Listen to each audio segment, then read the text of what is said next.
Welcome back to the channel, and today it's going to be a lot of milling, and I mean a lot of milling. From the last episode you'll have seen the pile that I've got, just so that I can do all of the panels on the current project. But it made me think, it isn't just the milling that I'm going to have to be doing, because going back some episodes, I can't remember how many, I'd done the milling on the stock, but I then decided with the bandsaw I'd cut some of it down. I'd mill one side and edge on the planer, and then I'd cut on the bandsaw. That would just save quite a lot of work with the milling machine, and it would save the wear on the blades. So since last episode I thought, yeah, I'm going to have to do that again.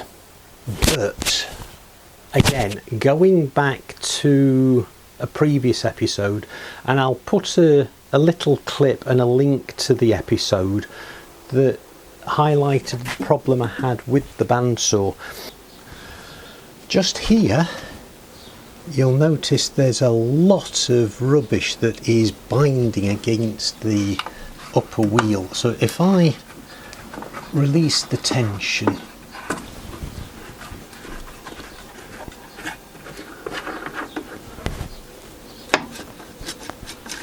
and can you see just here, there's a lot of rubbish and it's jamming against the internal blade guard just here. So that's been causing a lot of problems. So let's see if I can release some of the pressure.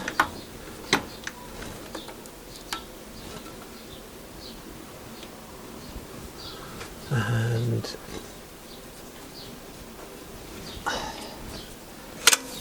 there we go. In fact, that is some of the wheel. So that's a worrying thing. But it was when the tyre on this upper wheel disintegrated. So at the moment I'm just running on the plain wheel and what's left of the tyre. So I've got replacement tyre. Got this from Axminster because that's obviously where I got the saw from, and it comes as a pair. I'm only going to fit the one, and so I'll get some milling done. I'll change the tyre, then I can start cutting down all of these pieces. Right, that's the plan of action. Let's crack on. Now you might remember from previous episode, when I was doing all of the milling before, I was using the 1 meter long rule as a straight edge to work out which side I was going to mill first, and then marking that with my chalk. But my neighbour Tim came up with a quicker way that I thought I'd try today, and that is doing it by eye. So the suggestion from Tim is look down the length of the board and you should be able to see which way it's moving. So this piece, it looks pretty straight down the length, and this is a curve just about there and just about there. So that's the side that I will put through the planer first. Oh, there's a big kink there, you'll notice as well. So that's the hollow part, therefore I'll put that edge through first.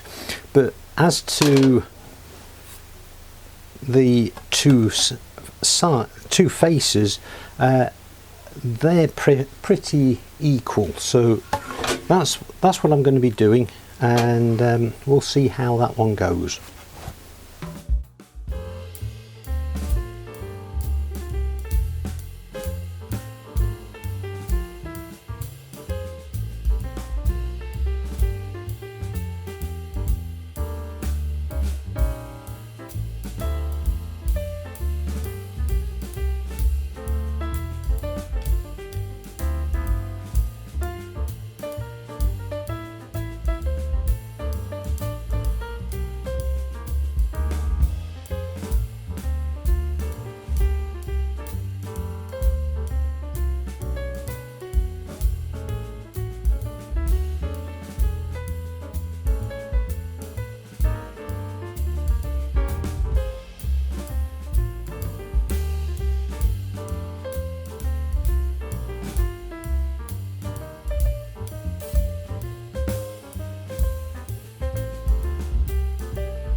Right, that's the first pass with this milling. All of those have been done on the side, and using Tim's method of just eyeing up which side needs doing is much quicker. Thanks, Tim, and I'll try and remember that in future. Right, all I've got to do now is repeat the process with the edge, and then we can get on with doing the change with the bandsaw.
Okay, so that's the initial milling done, and that went a lot quicker than I thought, and I'm very pleased with the repairs that I made to the vacuum system a few weeks ago. The only problem I've come up with now is with the length of some of these pieces. I was trying to manoeuvre things, and I've put several holes in the waste bag, so that is a pain. It means that it's going to be replaced a bit quicker than I anticipated, but hey ho, at least it's got the job done. Right, so the next thing to do is to put the new tyre on the bandsaw. And at this point I was hoping to go straight into changing of the tyre on the bandsaw wheel, but when I reviewed some of the footage I thought, no, this is going to have to go into a second video. So that's what I'm going to do. I'm going to pause the video here and then we'll come back to it in the next episode. Thanks for watching and I'll see you next time.